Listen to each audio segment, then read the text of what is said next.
Hi, everybody, and welcome to the Dr. Psych Mom Show. Today, we are going to talk about preferences and why people's preferences and boundaries nowadays have been really fetishized and made to be this amazing thing, and they're not. They're actually the worst possible thing for your relationship if you overuse this obsession with your own boundaries and preferences. All it really means is that you're being selfish and rigid, but you just have some cool on-brand words to describe it, which does not convince your partner that you're not being selfish. It just serves to kind of make you guys more and more distant and have less of a language with which you can connect and communicate.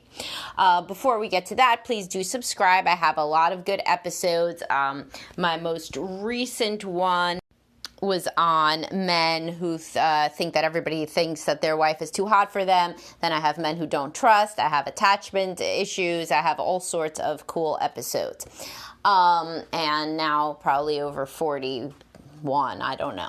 And so if you subscribe, you get access to all of those. Plus, I get happy every time I see I have a new subscriber. So if these add value to your life, please do support me in that way. Also, do join my Facebook group. And there you can talk about issues like all the ones that I talk about on my show with other like-minded people. So anyhow, let's dive into this overuse of boundaries and preferences. So let's think about it like this. So let's say that you're a mom and or you're a dad. Let's just say you're a mom. And your kid comes to you and says, "Hey, Mommy, I really want to go to a baseball game this summer." So what do you say? Do you say, nah, fuck it. I don't like baseball personally, so I don't think we're going to do that. I would be willing to go to a hockey game, so possibly you could start to like hockey. So let's say you do say that and your son is like, "But Mommy, I like baseball. Look, I memorized all these statistics about baseball. I really like baseball. I want to be a baseball player when I grow up." So then perhaps you might say something like, "Well, yeah, but I mean, I don't really see how you would want me to do something I don't want to do. Because if I go there and I don't want to be there, I'm not going to be happy, and I don't really feel like I should be pushed." Like that's my boundary. My boundary is I don't like baseball. I am, though, willing to compromise with hockey, so I'm not really sure what the big deal is. And so then maybe your kid's like, "Well, okay, Mommy, then maybe Dad can take me to a game, not you." And you'd be like, "No, like that's good. Our special thing is going to be going to sporting events together, but I don't like baseball, but you can't go with Dad because I want to go with you to a sporting event. I told you that I would do hockey. I don't really feel like doing hockey now, though, so we're talking about 2023. I hope that's okay because otherwise you're being pretty selfish." Now, obviously, this woman sounds like a terrible mother, yet, but possibly you can see the overlap between this ridiculous example that would make any parent cringe because the poor little kid just wants to do what he wants to do. He's really into baseball. Take him to a fucking baseball game. Like, what's it to you? It's one afternoon of your life. And all of the interactions that a couple may be having in which one person is extremely rigid and focused on their own preferences, no matter what the other person likes. So obviously, the obvious analog is sexually. So a man will be like, "I want a blowjob." Now, most men nowadays cannot even get that sentence out. That's like, whoa, like that's like you think you're being like a rapist in a dark alley just to say that, which is insane because you should be able to say what you want. Like, it doesn't mean she has to do it, man. Do you know that or what? But, like, you should at least be able to say it to be, like, an integrated, consistent, authentic human being in the world. You should be able to verbalize things that you want. So if that seems extremely scary to you, then I personally would recommend individual therapy where you could figure out why it's so hard for you to say things that you want. And the answer is never because she's going to respond badly. Because fuck it, she responds badly most of the time, right? So the reason isn't her. Don't blame her for why you would be scared to say that. So, but we could go into that. And I think I have gone into that in numerous podcasts, basically about Men who put their wives on pedestals and are terrified to do anything that the woman doesn't like because they grew up with a self-centered mother, etc., etc., etc. So you can go back and listen to my entire body of work. But anyway, moving forward, so let's say that the man got this sentence out because he took 10 shots of vodka and he could get it out. And then she's like, this is my favorite sentence. She's like, why would you even want me to do something I don't want to do? It's like, you wake up, that's marriage. Like, do you want him to do 20 million zillion things he doesn't want to do? And then some women get out of this because they're like, no, I want him to want to. This is logic. This is wonderful logic. So because okay, so you want him to clean the kitchen. He doesn't want to.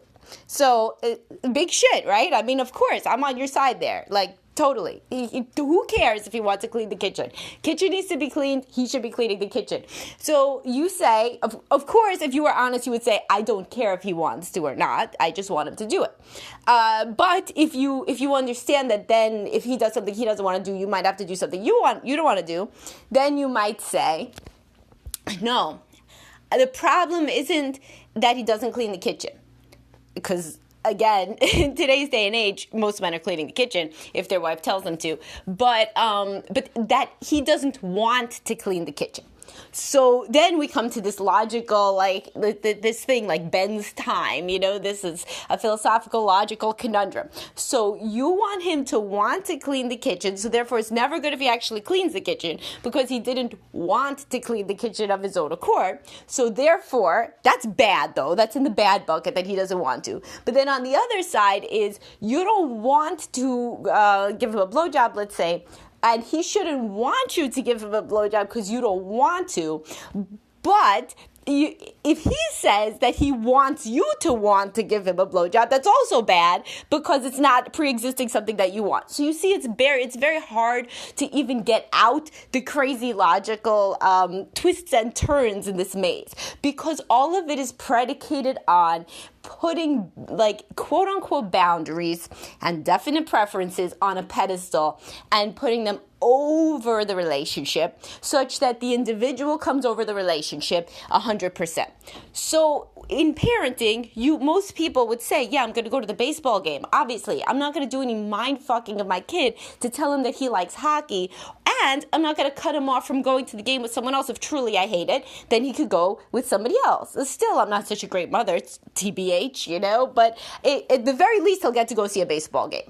So in this case, you are, though, saying to your partner, we'll do the sex example, but then we'll do another one. Yes, I don't like to give you a blowjob. You should not want me to want to do anything I don't want to do. You also are not allowed to say really that you want it or that you want me to want to do it because both of those make me feel bad. I don't like to feel bad. And also on top of that, you can't ever do it with anybody else until you die because that's the sanctity of marriage. This is some bullshit, right? Think about it. So then let's take a different example that women could understand. So let's say you want to go on a romantic dinner date with your husband. So do you want him to say, you know what? First of all, I don't like dinner. Second of all, I don't like restaurants. Third of all, really, I don't want you to go even with your girlfriends out to eat because that kind of makes me feel a little bit ashamed that I'm not going with you, which I don't like to think about deeply. And also, I don't really feel comfortable with you asking me to eat a meal that I don't like to eat in a place that I don't like to eat it. This, you would say, what an asshole, right?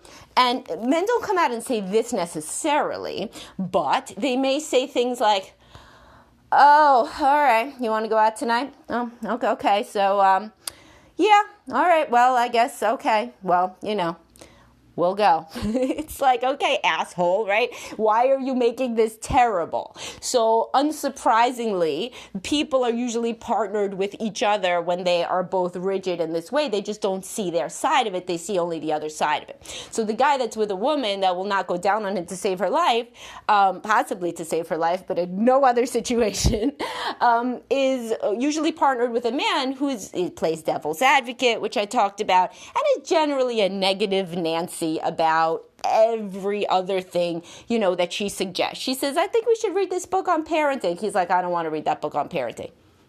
I know how to parent. I parent like my parents parent. They parent good. Parent. I don't want to read your book, right? And it's like, okay, so who's going to be open and really want to give a wonderful sexual pleasure to this ass? Nobody is. So if a man is very rigid in all these other ways, and this includes infinity examples. She says, clean the kitchen. He says, the kitchen's clean already. So, okay, then she says, let's go out to date night. He's like, well, yeah, okay, I guess. She says, I think that you should start playing chess with our child. He says, maybe I think that we should just do video games. She's, it's literally whatever. And if you don't recognize yourself in any of these examples, but yet your wife kind of acts like you suck and that you're an asshole, ask her for the specific things that you say no to. Because there's always going to be some. There's going to be ways, like she's like, I think that it would be fun to put new curtains up. And you're like, I think the curtains are fine. I think the curtains look good. Leave them. It's extra money for nothing. And it's always in like this real joyless voice that if you really think about it is much the same response that she gives you in bed, likely. Because most people are not designed to try to hurt one another. If someone's nice to you, you're usually nice to them. If you happen to be in a situation where you're doing literally everything that your wife wants with a smile and she still says to you, no, I will not do anything you want in bed, this is a problem. This is a problem for two reasons. You are enabling a selfish person, meaning that you probably grew up with a selfish person, so it is very familiar to you. Or you are not really being as nice as you think. You think you're being nice, but really you are being difficult, and you're making it very clear that you are doing a lot of shit that you don't want to do. In a case, though, where you are truly giving and loving and wonderful, and then your partner, like let's say you're the woman who does everything that the guy wants in bed, and he's a high love language guy, high physical touch love language guy, rather, and you're doing everything that he wants in bed. Man, there's no porn star got nothing on you, and he won't let you change the curtains. Girl, you got to get yourself into some couples counseling stat and figure out why the hell you're staying in a situation where you got a lot to offer that a lot of men would want, and meanwhile, this one won't let you change the curtains. No. That's bad. And it's usually for the same example, just gender inverted. You probably grew up with a selfish parent, a mother, a father, somebody that was take. So you learn give. And that's your role in life is give to this asshole person that just takes. And this is not a sustainable model for a healthy relationship, nor is it what you want to teach your children, nor is it how you want to live. If you really are listening to this and you feel a generous and loving person, and you are the person who would not only go to the baseball game for your son that you don't like, just pick something that you don't like, honestly, if you like baseball, but you would start to get into it, and you would really try to like baseball. You would even try to know what the hell is going on in baseball or whatever, and you're that kind of person, and other friends and family or people on your job or what have you think of you as a generous person, or at least not an asshole, then what is it that's in your relationship that is making you be that way there? Frequently, it's your own unexplored issues with intimacy. So women that have a million boundaries and preferences in bed have intimacy issues. They don't like the idea of being too close. In some ways, they don't even like the idea of making the man that happy. Because if they did, then they might have to do it again. And him looking at her with that sort of happiness is kind of too much. It's like staring into the sun. For avoidant people, and you could go back to my podcast on avoidant wives, and before that, my podcast on attachment theory, which was a bonus one. For avoidant people, they rather have a back and forth ping pong of no, and fighting and arguing and going, if you do this, I do that, and tit for tat and scorekeeping. They would rather have that than the intimacy of actually giving your husband the blowjob or giving your wife the curtains and seeing how happy they actually get. Because if you feel this way, you'll know it's you, and you'll probably know if it's your partner.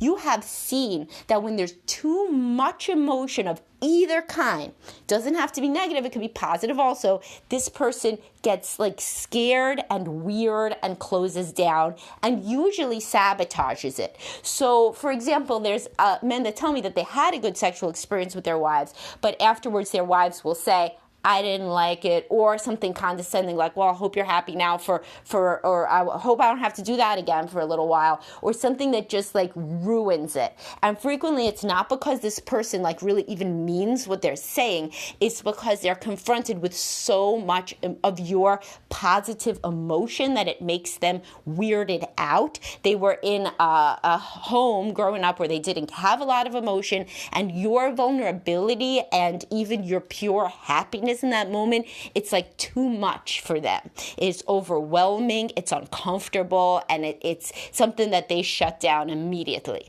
And this is the same thing as when a man, let's say, says, okay, yeah, let's do the curtains. He goes to the curtain store, he gets the fucking curtains. The curtains look great. The woman turns to him with a big smile and he says, I liked it better before.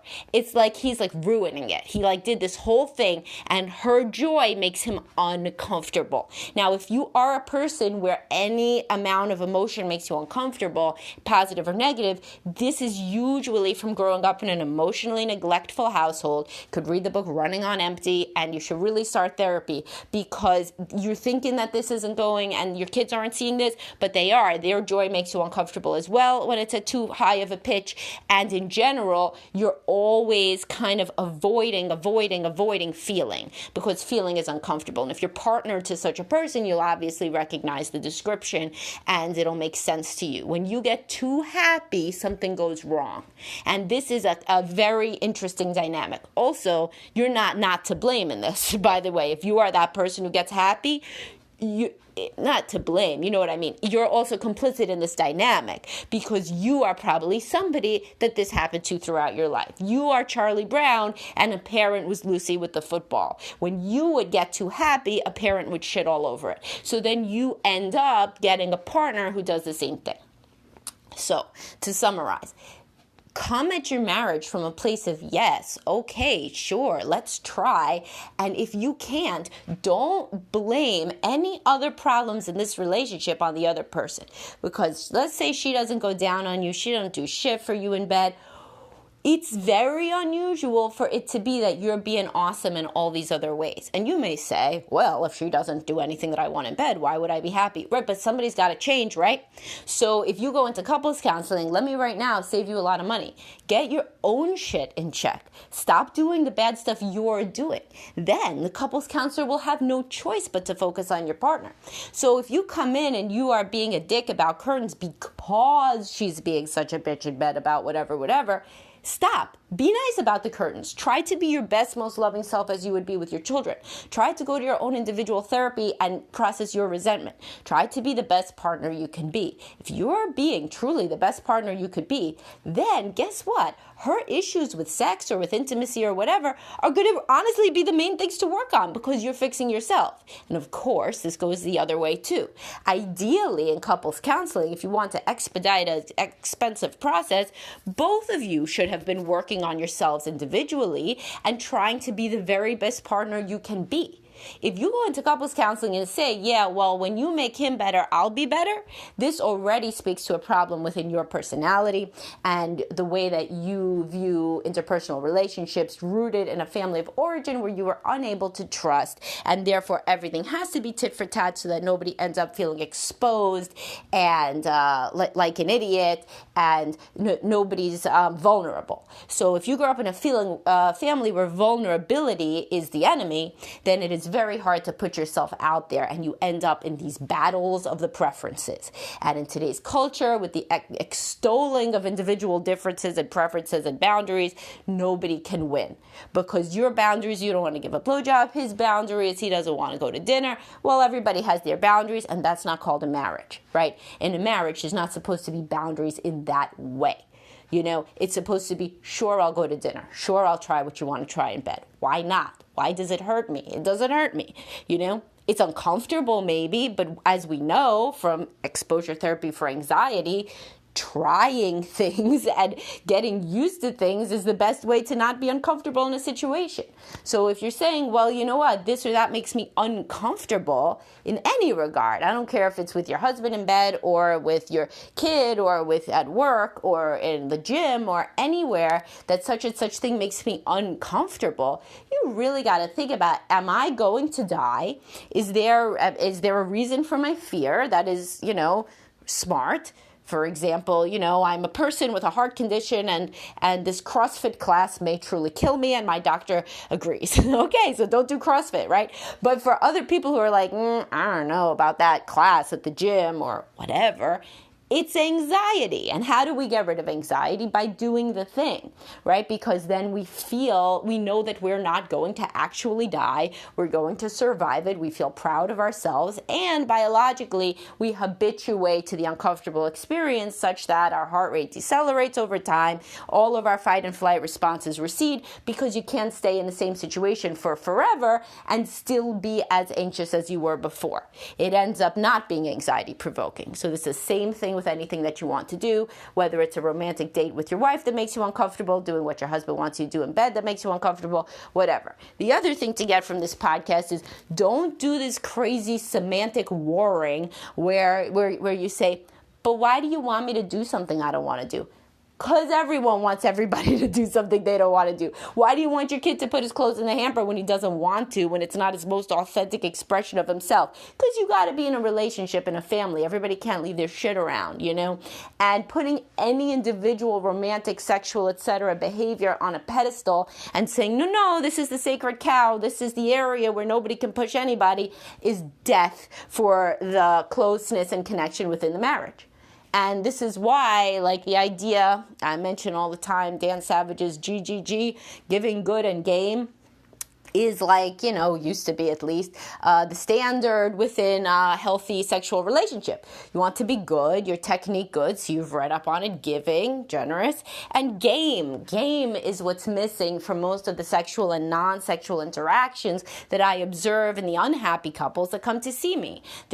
Nobody's game, nobody's up for it, nobody's, whatever it is. So a woman says, I want to go get Chinese food tonight, and the guy's like, tonight, well, no. Why not just be like, okay, cool. Same as you would when you were dating, right? Guy says, if he can manage to get the words out, I'd like to try something new in bed. And you say, cool, what is it? I mean, you know how, literally, if I could just implant, a voice box to the couples that I work with, and instead of them responding somehow, and when they're back in their house, I could press a buzzer, and their voice would say, sure, let's go. For everything, they wouldn't have to come see me anymore. That would literally be the main change. And this is a very difficult change for many people who grew up feeling constricted and made into nothing by the fact of their parents' constant boundaries, preferences, rules, restrictions. So then it's hard for them to not throw the baby out with the bathwater and say, yeah, my parents were, whether they were narcissistic, self-involved, whatever they were, struggling, substance abusing, drinking, whatever. My parents had their problems, so they made my childhood suck, but that doesn't mean that I have to turn around and put my own preferences on such a pedestal that it's to the detriment of the marriage. And I try not to do that with my kids, so then why would I think it would go well when I do that with my spouse? So if you have a spouse that you feel puts their own boundaries on a pedestal and you do it too, at least come with one example of each before you share my podcast. Because if you're just like, hey man, this totally describes you. Here's why you suck. Listen to this podcast. It's going to be 25 minutes on why you suck. Who's going to listen to that? Nobody. But if you say, hey, I realize, you know how I act about when you want me to, wear lingerie in bed, and I say no all the time.